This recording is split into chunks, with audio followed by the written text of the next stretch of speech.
getting a bite, and there's a... Got him.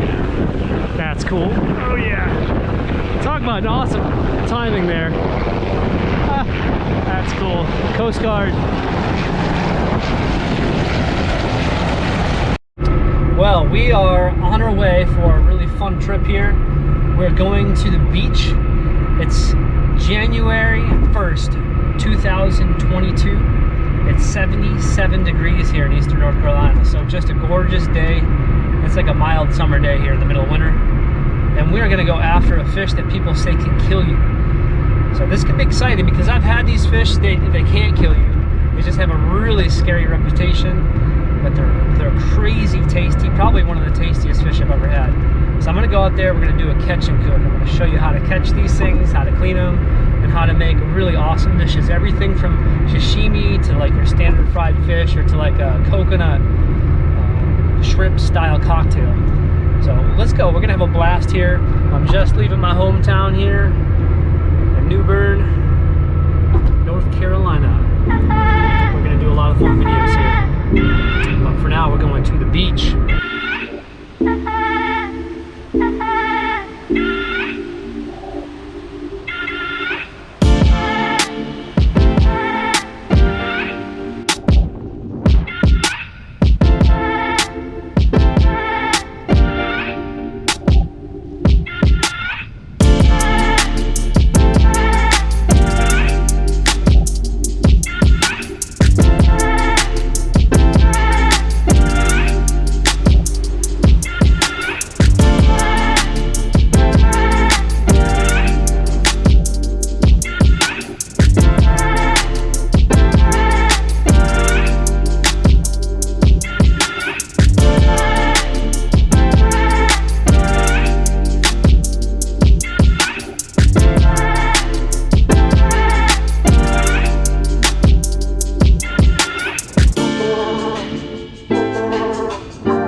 So that's what we're using here.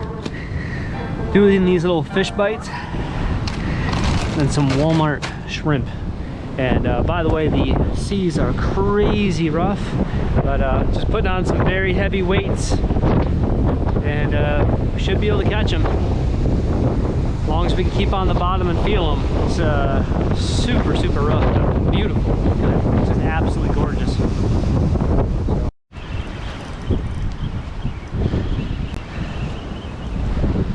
Right, first fish, little sea mullet again. Yeah, all right. Let's eat her. It's not a puffer, but it is on the menu. There's two targets. The main one is puffer fish, or toadies. But this is the other one we're after. It's a pretty tiny one, but they're edible. Very good eating.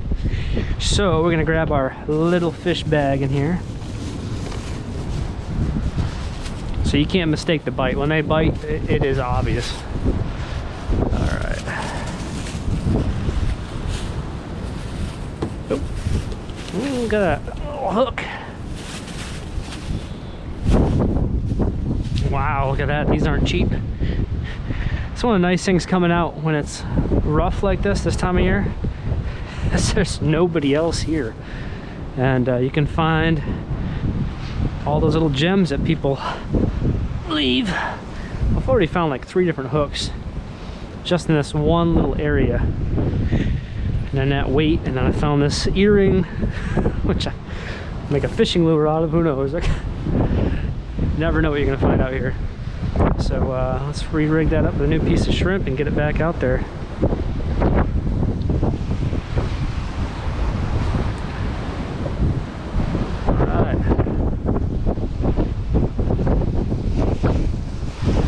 That's a good sign.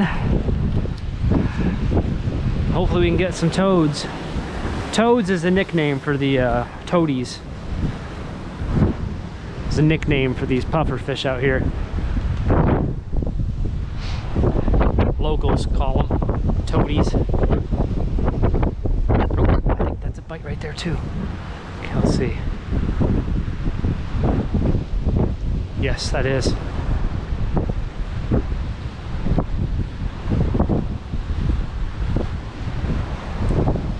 Little.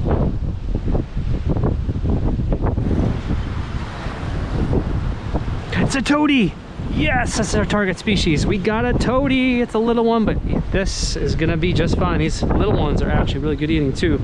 And you'll see, I'll show you how to fillet these things. But yeah, these are good. Awesome. All right. We're still gonna make it happen even with this crazy surf. Good deal.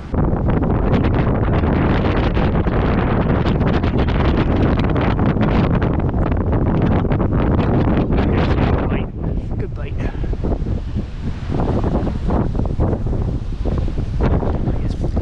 Got him. All right. Oh yeah. Let's see what we got this time. I think it's a toady. I think it's a toady. Yes, it is. Another toady. Sweet. As long as we keep up with this level of action, we're gonna end up going home okay. Hopefully. Oh, there we go. That's what I want. Oh, come on, get big. He's starting to blow up. Let's see if I can get him to blow up.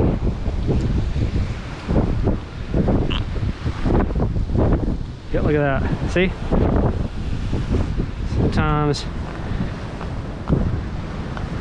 Yeah, look at that.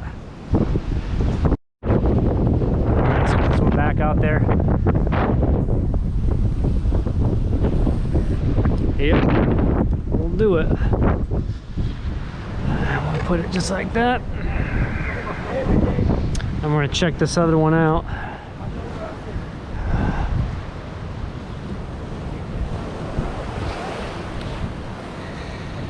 You know, if it's out there for 5-6 minutes and there's nothing, I'm always suspicious what's going on. There's bait, there's weed. Yep. See? That bottom rig has been the main one they've been after. And I see they're both missing bait, so. Look at this dolphin. Keeps jumping completely out of the water. It's like the 4th time I've seen it. I think we got him once. Oh, there he is again. That's awesome.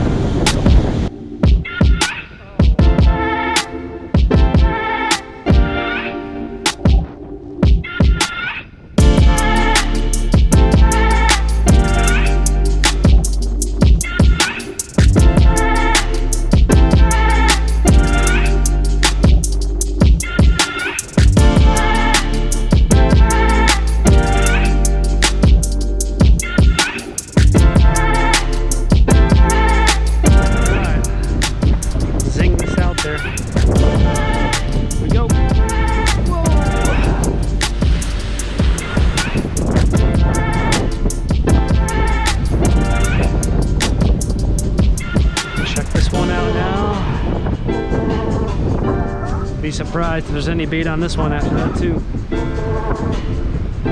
Find out. A lot of grass.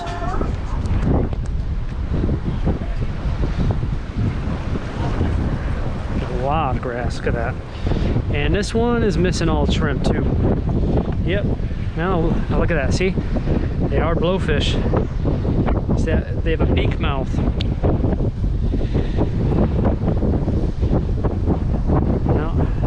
Let's hope we can hook one of them, because I think the last several bites have all been from our target species here. Let's see.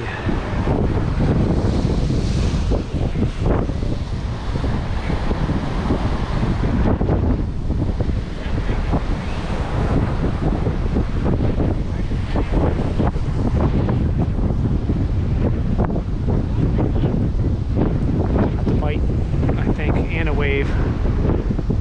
See. Yep, that's a bite. That's a blowfish bite. Got him. I think that's a blowfish. Let's see here. Oh, it feels like a good one. Yes, it's a blowfish. I was right. Our little tap taps are blowfish. All right. One more for our batch. Good deal. Yes, sir. Look at that. Again, I don't want to get too close to his mouth. Awesome. Check this out.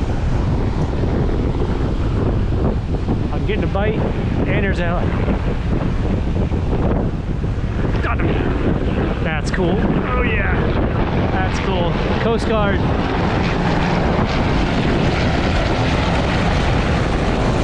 Cool.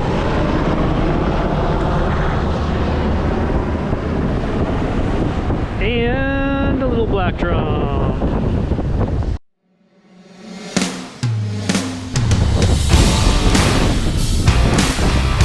We got a toady. It's a little one, but this is gonna be just fine.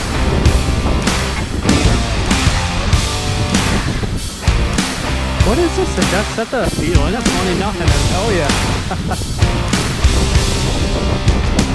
More buckers. Shrimp cocktail right there.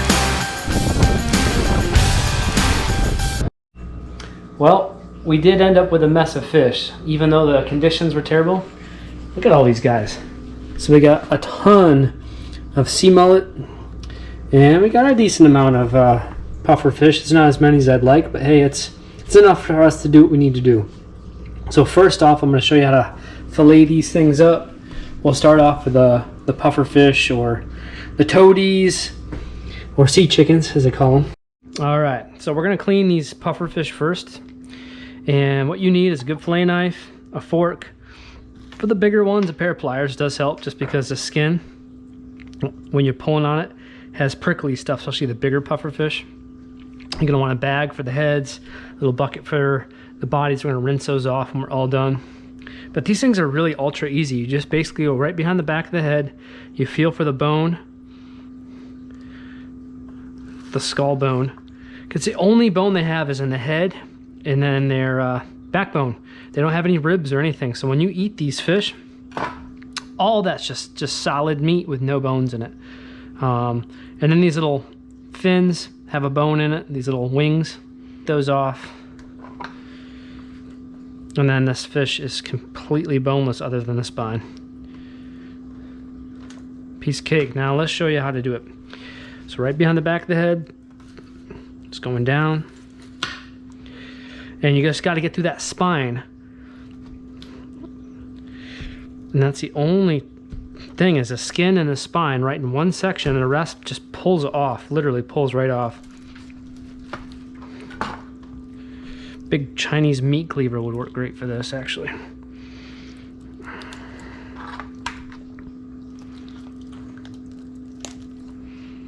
There we go. Take this fork, put it right into the meat, and then just pull the head and the meat the opposite direction. Get a thumb on there if you want. Look, it just pulls right off. Just like that. Really nothing to it, really. Just take those guts, put them away. So we're gonna do some of these little ones. Like I said, these are like little shrimps. I mean, again, these things only have a backbone. There are absolutely no rib bones. It's all solid meat. It's like a chicken wing. These things are amazing. Just think of a chicken wing with that bone through the middle. These have more meat than the chicken wing, okay? So first we're gonna put these in that flour seasoning we just made. Put a couple of them in there. Let's do the little ones in there. I feel like the coconut shrimp is gonna be perfect for these. Do 3 at a time. Then egg wash. This is the coconut and the coconut. Make sure it's good and covered all around. Set aside. Next one, egg wash and the coconut. Get it good and covered.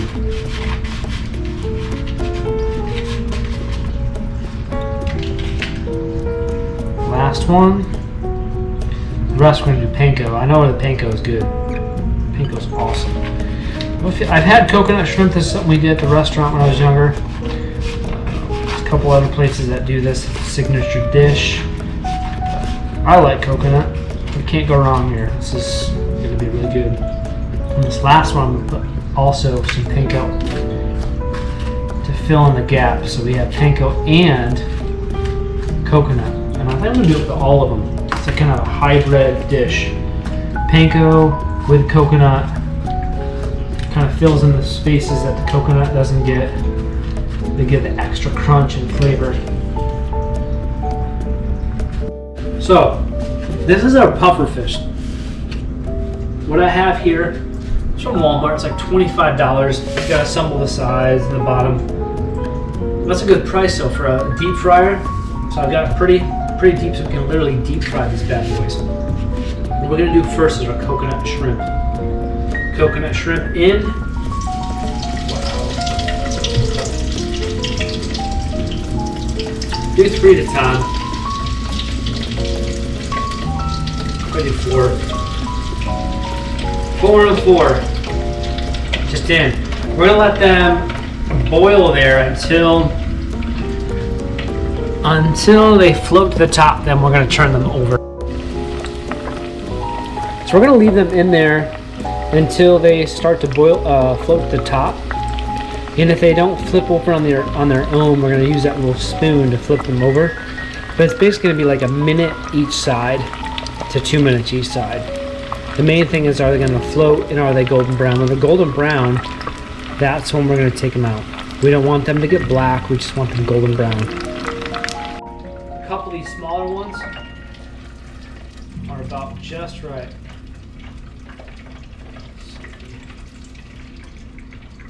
Cooking these at 375. Yeah, this is gonna be awesome. Let the oil come off.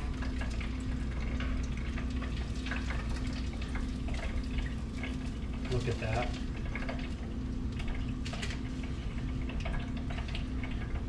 Straight, and that's a hybrid coconut and panko. Gosh, these are gonna be so good. Well, hey there. I'm sorry I'm not eating the fish. This is the point when I'm supposed to be showing you how awesome this fish tastes, but unfortunately I lost the footage. This is my first actual like edited YouTube video, and I haven't put one up in like 9 years, but this is the first edited where I'm really trying to do this. There's a huge learning curve, so unfortunately we lost that, but let me tell you, that fish was awesome. It was so good. I will definitely be going back to do it again, but frying it like that with the cocktail sauce, it was so good. I would eat that like every week, no doubt. It was that good. So plan on next year, I'm gonna do it again. It's gonna be way better.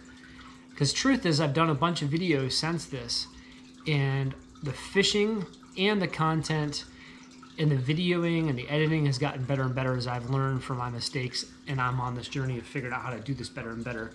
But I also realized in that video when I was out on the pier, you know, with the wind and just me trying to like get that GoPro angle right, I missed some things that I wanted to share that are really important.